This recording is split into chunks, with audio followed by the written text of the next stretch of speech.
Utah State is, they've got a player in Justin Bean who's one of the best in the conference. They've got some veterans, as well as added some transfers who played for Coach Odom. So they pass the ball great.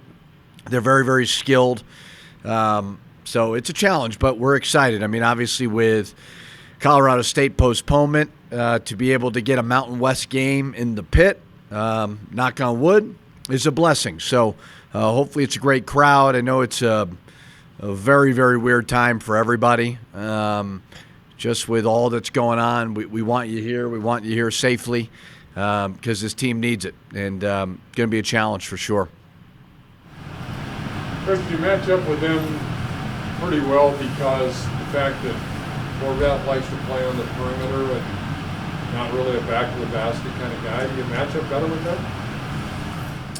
I don't know who we match up great with right now. Honestly, we're a young, somewhat incomplete roster who just needs to get bigger, better, stronger, keep adding pieces. I think Utah State's a really, really good team, and they've got players who have been good in this league. They've got players who've been good for their coach at their previous stop. So I don't know. I just know it's going to be a challenge. I don't know if it's a good matchup, bad matchup. And, obviously Nevada was the same way. Terrific team. I think Utah State's probably picked top 4 in the league, so going to be a tough game. I don't know how much film you watched from previous years. Did you watch any? From last year? No. If I was coaching and there were players from before, I would. But you didn't watch Utah State's film from last year? No. Okay. I'll ask anyway. So Justin Bean was a great, Scottie Pippen for 3 years. He was a great compliment to Sam Merrill, to Jimenez Queta, two guys that are in the NBA now. Coming into this year, I think the only question about him was, can he be a lead dog guy? Are they going to draw plays up for him? Can he be the go-to guy? Does he look like a pretty good go-to guy to you? He looks to me, and I've watched clips from last year. I don't watch games, but we take the synergy stuff. So I saw, a very, very talented team, really talented. He looks like a first-team all-conference player. Have I seen everybody in the league? No, I have not. I would say Sherfield's right there. I think Cambridge is right there. I think number 5, I forget his last name, athlete, shot blocker for Nevada.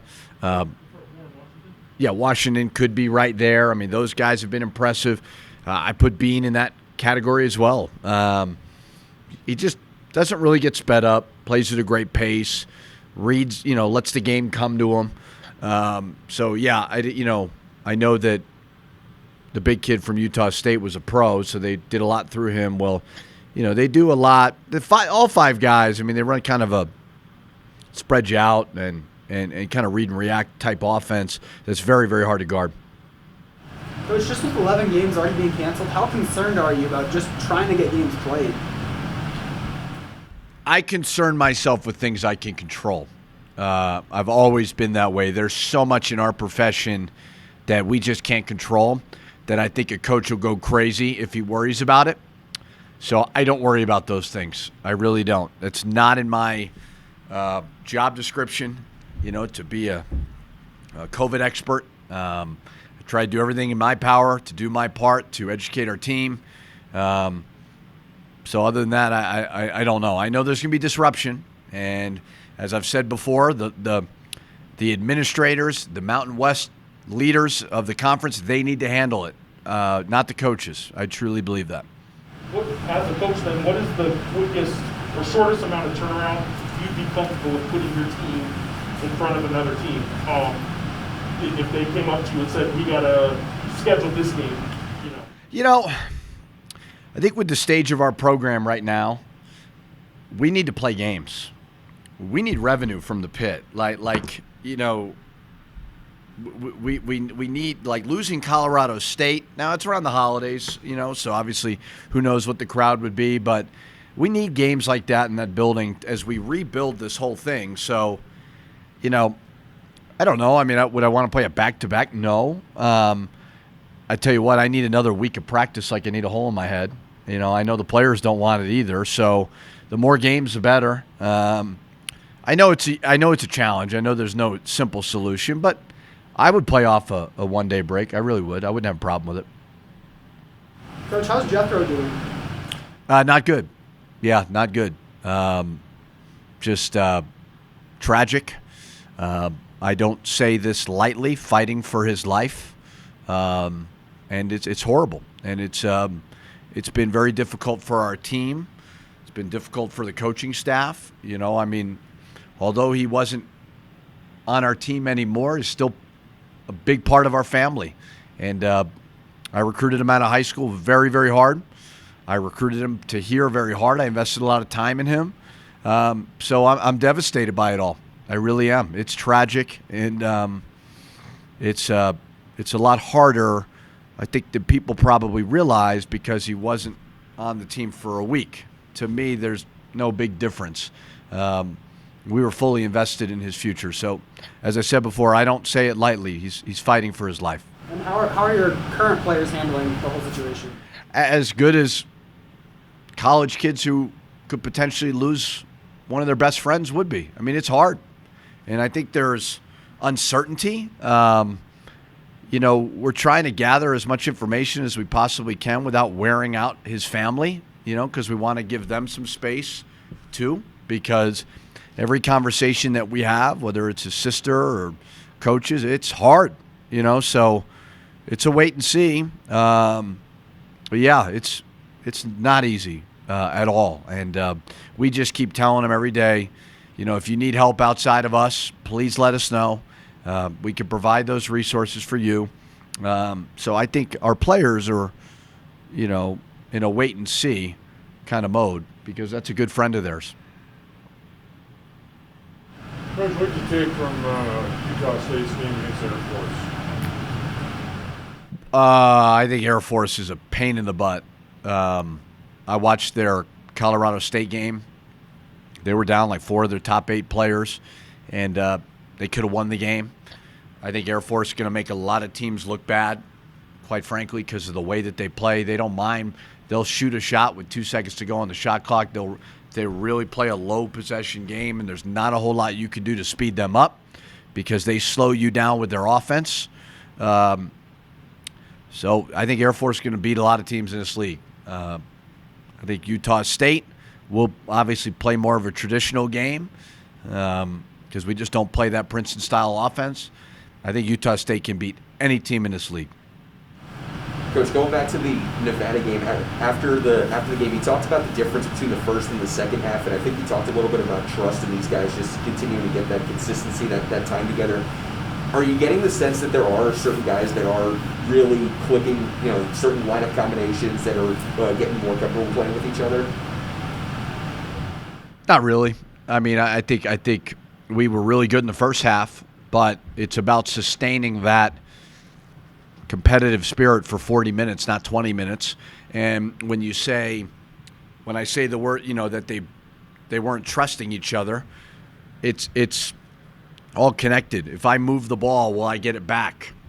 Am I thinking the wrong way? You know, am I thinking, well, I didn't get it the last possession, so I'm going to take a tough shot? You know, there's not a lot of offensive trust right now. It's very difficult when you don't have a great low post threat. You know, so we got to keep working with Sebastian. We got to keep working with, although he's kind of out of position, E-Man, because it's kind of hard to kind of put them somewhere. So we've got to do a better job as a coaching staff of helping them, but they've got to do a better job of trusting each other and kind of working the game. I kind of made the metaphor to them that, you know, if you're a baseball pitcher, you know, you throw a couple of fastballs first, then you throw the curve. And I think our guys are just they're so aggressive and they want to score and they want to win. Like, calm down, move the ball, break the defense down. So we've worked a lot on it this week.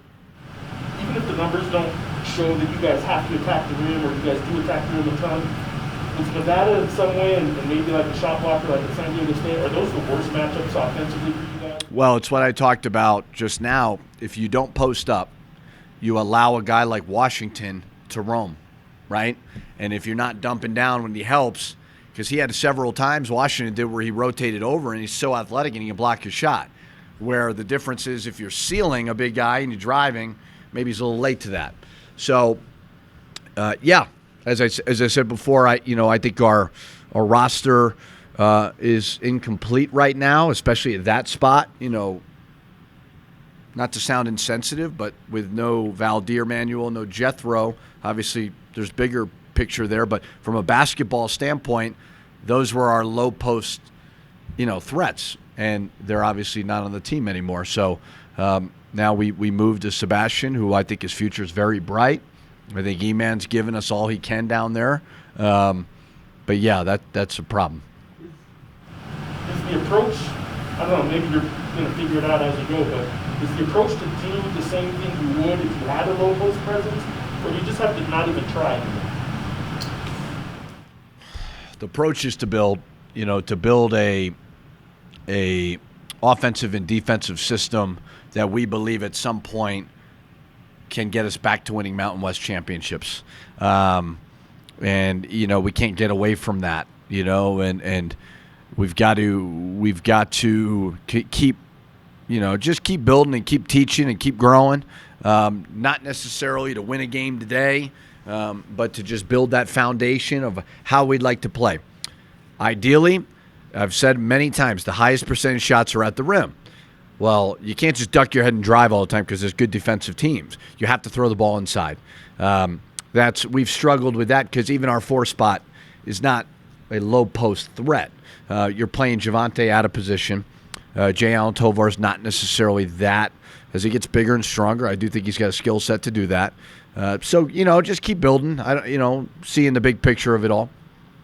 Coach, last week you described your team as rusty coming out of the break. Now, another game and a full week of practice. How would you describe your guys right now?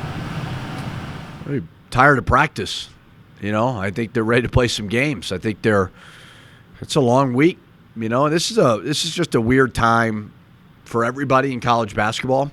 They're not in class. People are away on vacation. The town's a little bit sleepier, and now as school starts back up, I think, you get a little bit more energy on campus, but this is just a weird time for every college campus right now. So I think they're excited for Saturday, but they also understand that we got to take major steps forward every single day. One player in particular from Nevada who seemed to take advantage of the opportunity you gave him was Saquon Singleton. Can you speak a little bit to why you did the move, obviously the return over Terrence Hall at the start, but also how he responded and what he could do moving forward? Yeah, I just thought with Saquon he needed a little, just a little boost.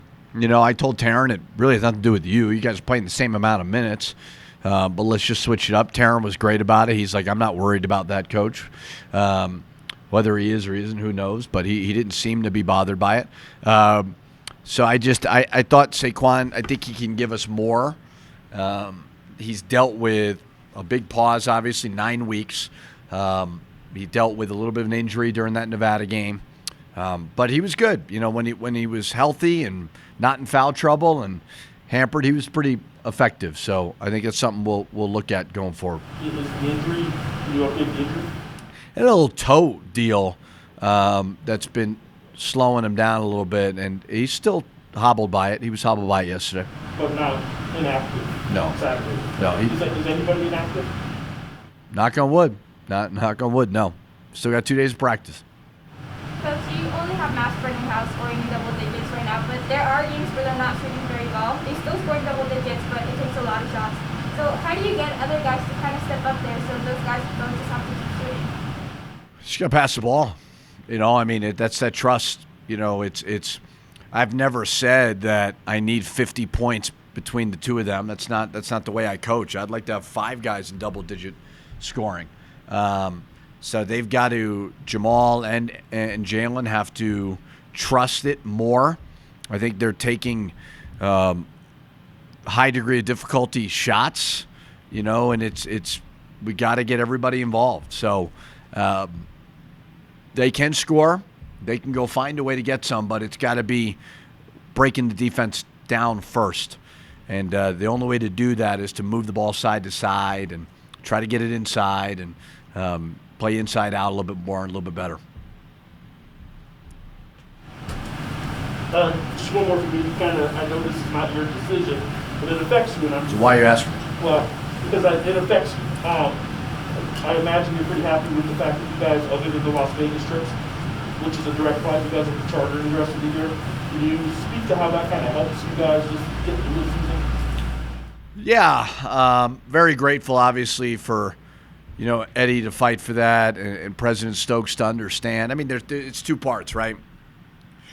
Travel right now is a nightmare for everybody, as you complain incessantly on my timeline about travel. But it's very, like these guys have got to get back, practice, and so it affects performance, even to the point where you're worried about getting to the game. You know what I mean? It's just because these delays are turning into day-long delays that we've all experienced COVID-wise. As the program moves forward, non-COVID times, I do think it affects performance. I don't think it's that we're sitting on these private planes eating shrimp and caviar. I mean, I just think it affects performance. It gets them back to class, which is very, very important. So obviously grateful that the higher-ups understood that.